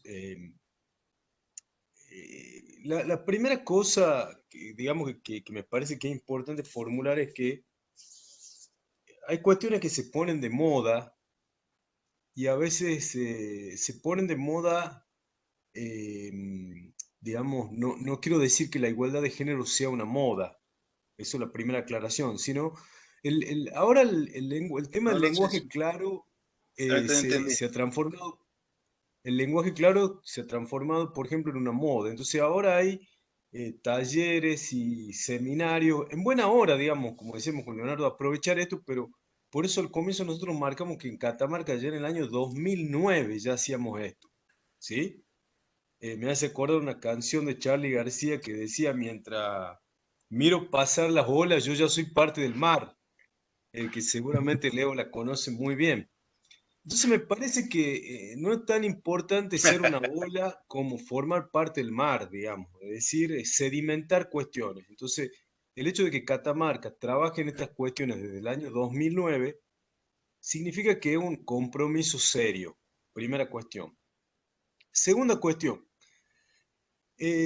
tenemos que comenzar nosotros mismos a utilizar, digamos, por ejemplo, para los oficios y las profesiones, eh, lo que paulatinamente la propia lengua, lo que la propia lengua española va, digamos, asimilando históricamente, como bien lo marcó Leo, las lenguas reproduce los prejuicios sociales o reproduce las asignaciones sociales que hay, digamos, como diría Foucault. Como la lengua reproduce todo eso, durante siglos ciertos oficios y ciertas profesiones solo las desempeñaba el hombre. Entonces, el sustantivo abogado no tenía variante femenina, entonces se decía abogado. Por eso muchas mujeres todavía hoy en universidades nacionales le otorgan el título de abogado, pese a ser abogadas. Y lo mismo pasaba, digamos, con sustantivos comunes como juez. Entonces, ¿qué se hacía en esos casos? Se anteponía un artículo femenino para decir la juez, la abogado. Esa era la variante, digamos, de darle una suerte de igualdad de género desde el punto de vista gramatical que en los hechos no existía. Sin embargo, paulatinamente, por las transformaciones que en la sociedad se dieron en pos de una igualdad real, que es muy bienvenida, eso ha ido mutando. Pero lo que nosotros todavía no observamos por ahí en los textos de los poderes judiciales es que todavía esas propias variantes, esos sustantivos que ya tienen, que ya están legitimados, digamos, en nuestra lengua oficial, que es el español, digamos, cuyo acervo conserva de alguna manera la Real Academia Española y que se traduce, digamos, en la lengua normativamente aceptada por el Estado argentino. Nosotros mismos en los textos todavía decimos la fiscal, o la juez, o la perito, cuando todas esas palabras, la concejal, por ejemplo, cuando ya existe la palabra concejala, de la misma manera que fiscal ya está ampliamente admitido fiscala, juez, jueza, obviamente, presidente, presidenta, y la famosa discusión que hubo años atrás en la Argentina si era la presidenta o la presidente. Es decir, que todavía en cuestiones básicas como esta, de reconocer aquellos sustantivos que hacen a profesiones y oficios en los cuales ya se ha producido la equiparación o ya hay equiparación desde el punto de vista gramatical, no se las respeta.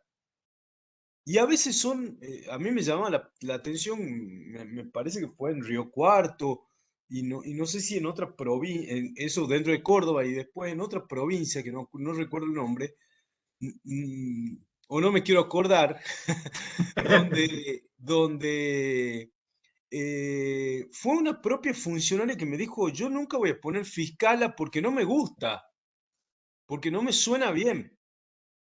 Entonces me parece que tenemos que comenzar con esas modificaciones y por supuesto tenemos que dar la discusión. Comparto lo que dice Leo de que el lenguaje inclusivo tiene que, digamos, no podemos poner en tensión si el supuesto lenguaje, vamos a priorizar el supuesto lenguaje inclusivo a una costa de la claridad o si la claridad va a ser el valor supremo, por así decirlo, en materia de producciones discursivas o lingüísticas dentro de los poderes judiciales. Entonces, no puede haber tal tensión. Me parece que los textos tienen que ser textos amigables, tienen que ser textos inteligentes, tienen que ser textos eficientes, tienen que cumplir su finalidad comunicativa, porque si no, el Estado no comunica, y si el Estado no comunica, tenemos los problemas de legitimidad de los cuales le hablaba Leo. Entonces me parece que o los textos son claros, y en ese sentido tenemos que discutir algo que con Leo siempre marcamos, es que en los poderes judiciales nos hacen falta hojas de estilo en las que quedan normativizadas todas estas cuestiones, incluyendo las denominadas cuestiones de género. Y recordando que las lenguas están vivas, y al estar vivas, esos cambios se van produciendo y las adaptaciones también se dan con esos cambios. Como bien antes marcaba Leo, no es lo mismo leer un diario del siglo XIX que leer uno del siglo XXI. Entonces, de la misma forma, no es lo mismo leer una sentencia judicial del siglo XVII que una del siglo XXI. Entonces, los cambios que se producen en la sociedad son cambios que tenemos que discutirlos puertas adentro de los tribunales, y esas hojas de estilo, los comités de lenguaje fácil o lenguaje claro que se creen dentro de los poderes judiciales, como el que hay en Córdoba y que integramos Leonardo y yo, son espacios para discutir todas estas cuestiones. Así que bueno, espero, Edgardo. ¿Comité de lenguaje, Federico? Sí, Córdoba tiene un comité de lenguaje claro y lectura fácil que lo coordina Leonardo y que lo integro yo. Hay dos magistrados, me parece, Leo, corregime, que también lo ¿Ves? integran, tres magistrados, y son reuniones mensuales y ahí estamos discutiendo Ajá. algunas de estas cuestiones. ¿Y eso hace mucho está formado ese comité en Córdoba? Ahí Leo te puede dar mayores precisiones, que es el coordinador. Eso está formado desde el año 2019 y Ah, la idea está integrado además por otras, digamos, además de nosotros, están, como decía, magistrados de distintos fueros y también gente que trabaja en temas de diseño y hay también una integración por parte de la oficina que trabaja con temas de sectores vulnerables, ¿sí? Para que el tema del lenguaje no solamente quede vinculado a lo que es lenguaje claro, sino que también, digamos, incorpore la cuestión de lo no discriminatorio y demás. Yo coincido con lo una que buena decía medida. recién. La verdad que es bueno. Esa es la mejor manera porque esos comités, digamos, interdisciplinarios pueden hacer sugerencias concretas, pueden producir, y es lo que estamos tratando de hacer, algunas modificaciones, por ejemplo, en materia de hojas de estilo y demás, capacitaciones, ¿sí? O en los casos concretos, es decir, cómo trabajamos esta cuestión concretamente. Bueno, nosotros ahí nos pedimos y damos una recomendación, o Está bien. eventualmente consultamos a expertos externos, porque uno no sabe absolutamente de todo, ¿no? Nosotros tenemos también expertos que nos asesoran en algunos temas que, bueno, son específicos. Uno por ahí ha tenido mucha visibilidad lo de Está bien. género, pero, por ejemplo, hay temas sobre discapacidad que también afectan al lenguaje, ¿no? Eh, que bueno, Luego, yo todavía leo en sentencias palabras que ya no se utilizan más, digamos.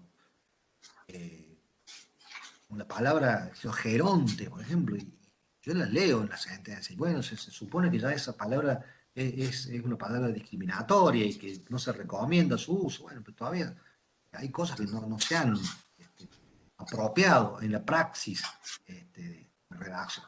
Bueno, es un tema, Edgardo, interesantísimo. Yo sí, me gustaría charlarlo más, pero no quiero, a ver, no quiero está bien. alterar demasiado el orden, viste, de la exposición, porque si no, después no Sí, tenemos, sí, sí. nos van a quedar temas sueltos, digamos, Entiendo, pero entiendo. no porque no lo considere importante o porque quiere eludirlo al asunto, sino porque, bueno, hemos No, no, te seguido entiendo, Leonardo. ordenado de Te otra pido forma. mil disculpas si No, por llevé el favor, tema por favor. por ahí No, o por favor, alteré el orden ningún de la problema. exposición. Ningún problema, Edgardo. La idea es que también sea un ida y Gracias, muchas vuelta y gracias a que los dos. si surge alguna otra cuestión, no tengo problema de que lo charlemos un minuto.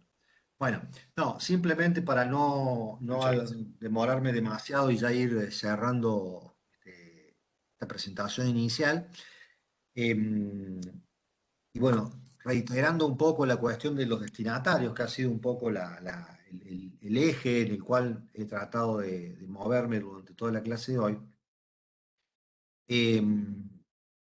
Otra de las cosas que me parece que hay que tener en cuenta es que los destinatarios del Poder Judicial son múltiples, ¿sí? Eh, y por lo tanto, un planteo sobre la claridad de los textos judiciales también supone pensar en esta multiplicidad.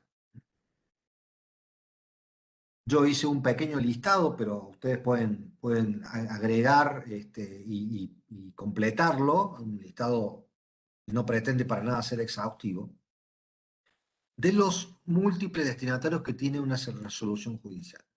Entonces, yo empecé a pensar y dije, bueno, los más obvios son los profesionales que intervienen en el proceso. Cuando nosotros, en esa investigación que les conté hace un rato, que hicimos con Federico, les preguntábamos a los relatores de los diferentes tribunales, ¿en quién piensan ustedes cuando están redactando un fallo? Muchos nos decían, bueno, yo pienso en el abogado de la parte. Yo trato de fundamentar el fallo tratando de convencer al abogado de parte de que esta decisión es sólida, ¿sí? Y entonces, bueno, evidentemente un destinatario modelo que tenemos que tener en cuenta, el abogado de parte. Otros nos decían, no, yo pienso en el tribunal de alzada. Yo trato de utilizar argumentos que el tribunal de alzada haya utilizado también en sus pronunciamientos por si esta sentencia es apelada, bueno, puede ser confirmada. Yo trato de pensar en ellos como una referencia, ¿no? Y también tienen razón, hay, digamos, un tribunal de alzada que va a controlar la decisión y que por lo tanto también debe integrar esta idea de destinatario. Es eventualmente un destinatario potencial de mi texto.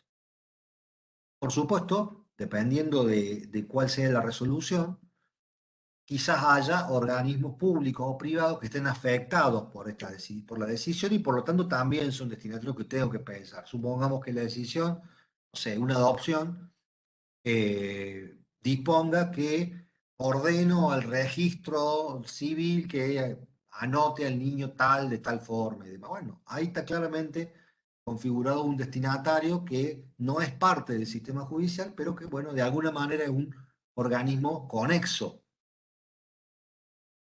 Y por supuesto, y esto obviamente no se puede ignorar, hay una comunidad de juristas que analiza la jurisprudencia, que hace notas a fallo, que compara, que utiliza digamos, analiza académicamente la producción de sentencias, le llamemos comunidad de juristas, y que también es un destinatario habitual del discurso jurídico. Y si uno ve esta conformación o estos cuatro tipos de destinatario que he planteado, uno podrá ver que tienen competencias lingüísticas y enciclopédicas homogéneas. Es decir, este grupo de destinatarios, uno puede presumir que tiene más o menos un dominio de la lengua bastante aceitado y que conoce más o menos las diferentes figuras del derecho, que sabe de qué se trata, tal o cual cita a un código o a una ley, ¿sí? Es decir, estas personas que integran estos tipos de destinatarios tienen competencias lingüísticas y enciclopédicas más o menos homogéneas. Pero también es cierto que no son los únicos destinatarios del discurso jurídico, porque básicamente hay otro destinatario muy importante que es el justiciable. ¿Sí? Es la persona, concretamente, que está afectada, que va a ser afectada por la decisión jurisdiccional. Tiene que cargar, para bien y para mal, con las consecuencias de esa decisión judicial en el plano de sus bienes, de su libertad, de su vida. ¿Sí?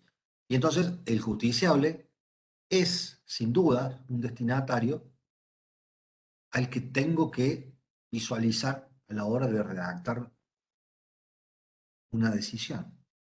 ¿Sí? Por supuesto, hay diferentes tipos de destinatarios, ya lo vamos a ver en otra clase, es decir, yo hasta acá estoy hablando de un destinatario medio, de un destinatario tipo, es decir, de un ciudadano común, que yo le atribuyo una, digamos, una formación, no sé, media, ¿sí? Una persona que sabe leer y escribir y que tiene los conocimientos sociales de cualquier persona, ¿sí? Un destinatario medio. También hay justiciables que tienen condiciones particulares, ¿sí? Lo que se denomina habitualmente los colectivos vulnerables. Ya para eso, ya para eso existe otra metodología vinculada con el lenguaje claro, que es lo que se denomina lectura fácil, que ya la vamos a ver en detalle en otra clase, ¿sí? Pero lo que me parece importante es que tenemos que visualizar a la hora de redactar un fallo es que también el justiciable es un destinatario habitual de la comunicación jurídica. Ahora bien, además del destinatario del justiciable, también podemos pensar en la comunidad o en la sociedad, que de alguna manera también se ve afectada por la resolución, en particular en aquellos asuntos de incidencia colectiva. Por ejemplo, supongamos que un tribunal tiene que resolver un amparo ambiental, ¿sí? Sin dudas, ese amparo ambiental va a ser presentado por alguien. Supongamos que sea unos vecinos de una empresa que supuestamente genera contaminación, ¿sí? Un grupo de vecinos presenta un amparo diciendo que esta empresa está contaminando el lugar donde ellos viven, ¿sí? Bueno, obviamente estos vecinos tendrán un patrocinio letrado e integrarán la causa con partes. Pero más allá de que estos 5 o 10 vecinos que integran la causa como parte y tienen su abogado, su abogada, y que, por supuesto, van a estar al tanto de las notificaciones que devengan del trámite judicial, lo que resuelve el tribunal en relación con este caso no solo va a afectar a estos 5 o 10 vecinos que son parte en la causa, va a afectar de alguna manera a toda la sociedad o toda la comunidad de esa región, de ese sector, aunque no sean parte del juicio. Y por lo tanto se va a despertar en esa comunidad un legítimo interés por saber qué resolvió el tribunal y qué fundamentos utilizó para resolver de tal manera. En Córdoba hubo un fallo muy célebre vinculado con Monsanto, ¿sí? La empresa Monsanto se iba a instalar una planta en una localidad próxima a la ciudad de Córdoba. Por supuesto, había partes. Estaba Monsanto en una parte, había un colectivo de personas que reclamaban sus derechos ambientales por otra, pero la instalación de Monsanto en esa localidad afectaba a todo el colectivo, a toda la sociedad cordobesa, no solo a la gente que vivía cerca, sino que Monsanto había anunciado una serie de inversiones, de puestos de trabajo, hay un montón de gente que estaba interesada en esa resolución, aunque no era parte. Y entonces me parece que en estos casos, y vuelvo a lo que decía Federico hace un rato, particularmente en estos casos que tienen una trascendencia pública, hay que también pensar en este destinatario potencial interesado en el resultado de esa causa, aunque no sea parte. Y en este tipo de casos también hay que tener presente otro destinatario muy particular, que es la prensa, ¿sí? La prensa cumple un rol social, ¿sí? En la prensa se ha, de alguna manera, delegado tácitamente el interés público, ¿sí? La gente muchas veces no conoce por sí misma las resoluciones judiciales, sino que las conoce a través de la prensa, ¿sí?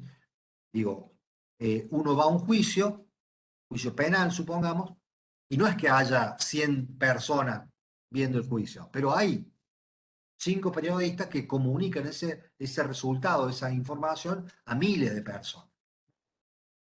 Y entonces, me parece que la prensa es también un interlocutor, un destinatario, en algunos casos, por supuesto, no en todos, pero en algunos casos que hay que prever. Y si nosotros logramos prever a estos destinatarios relativamente habituales, podemos establecer estrategias de comunicación que faciliten la comprensión y que eviten los malos entendidos, ¿sí? Porque, y acá volvemos al tema de la legitimidad de los poderes judiciales. Muchas veces hay circunstancias que afectan la imagen de los poderes judiciales y que tienen que ver con que los procesos de comunicación fueron poco claros y que hubo mal interpretaciones aberrantes, término que utiliza Humberto Eco. interpretaciones aberrantes, una deformación involuntaria del contenido de una información. Entonces, el lenguaje claro no solo es una concesión hacia aquellos destinatarios habituales de la comunicación judicial, sino que de alguna manera también es una estrategia defensiva, si ustedes quieren, de los poderes judiciales. Es decir, si el Poder Judicial escribe más claro, en primer lugar evita la intermediación que supone la opacidad. Si nosotros confeccionamos un discurso críptico, alguien termina traduciéndolo. Alguien que no somos nosotros, alguien que no es el Poder Judicial, alguien que tiene intereses.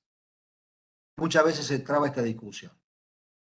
Cuando vos hablas de lenguaje claro, algún magistrado te dice, no, bueno, pero la traducción es una tarea que tiene que hacer el abogado. Perfecto, el abogado puede cumplir ese rol. Ahora bien, el abogado va a hacer la traducción que a él en lo personal le convenga. ¿Sí? Que a él en lo personal le convenga. Es decir, el tribunal cede a otro, a un particular, a otra persona, que tiene sus intereses y que es legítimo que los tenga, la traducción de lo que dice, la explicación de lo que dice. Y entonces, desde el punto de vista estratégico, ya posicionándome como un integrante del Poder Judicial, bueno, estamos cediendo un territorio tremendamente importante a otro. Y luego, si esa traducción no es adecuada, no nos conviene, afecta nuestra imagen, ¿cómo podemos quejarnos de ello si no hicimos nada, si no desarrollamos ninguna estrategia para poder explicarnos a nosotros mismos, nuestras propias decisiones? Bueno, para no extenderme mucho más en la clase, simplemente decirles que lo que de ahora en adelante vamos a tratar de plantearles es lo que habitualmente se llama o se denominan estrategias de cooperación discursiva. Es decir, estrategias para que nuestro interlocutor comprenda mejor, comprenda de una manera más adecuada lo que nosotros estamos diciendo, para que la distancia entre nuestra intención comunicativa y la interpretación concreta del otro sea cada vez más clara. De eso se va a tratar el resto de la clase, del taller. Así que bueno, espero que no le haya sido demasiado pesada esta presentación tan técnica y tan teórica. La idea y el desafío es que en las próximas clases interactuemos un poco más, ustedes trabajen también un poco más con textos y podamos ir desarrollando, desarrollando destrezas, porque, digamos, en términos de lenguaje, no es que nosotros no pretendemos, digamos, transmitirle una información. Ustedes ya saben, ya cuentan con ciertas destrezas, lo que nosotros vamos a hacer es potenciar algunas cuestiones, hacerlos pensar en otras que quizás no hayan tenido en cuenta, darle algunos tips que les pueden servir para el desarrollo de sus propias tareas. Así que bueno, Fede, si no tenés ningún otro aporte, yo ya daría por cerrada la clase de hoy y ya nos encontramos la semana próxima. Sí, yo creo que la semana próxima está a mi cargo, así que vamos a abrir un hiato respecto de de Leo y vamos a tratar en algunas ya cuestiones atinentes ya a la redacción en particular. Y yo voy a ver si durante la semana próxima, les mando un texto digamos que siempre tratamos de buscar textos del Poder Judicial de Catamarca para que ustedes los vayan analizando y que ese texto lo vamos a tomar como referencia para todos los ejemplos, poder utilizarlos en la clase del próximo jueves. así que durante la semana próxima yo le voy a mandar ese material, ¿sí? Así que, bueno, gracias y nos vemos entonces el próximo jueves. Chau, muchas gracias. Nos vemos Chao. pronto.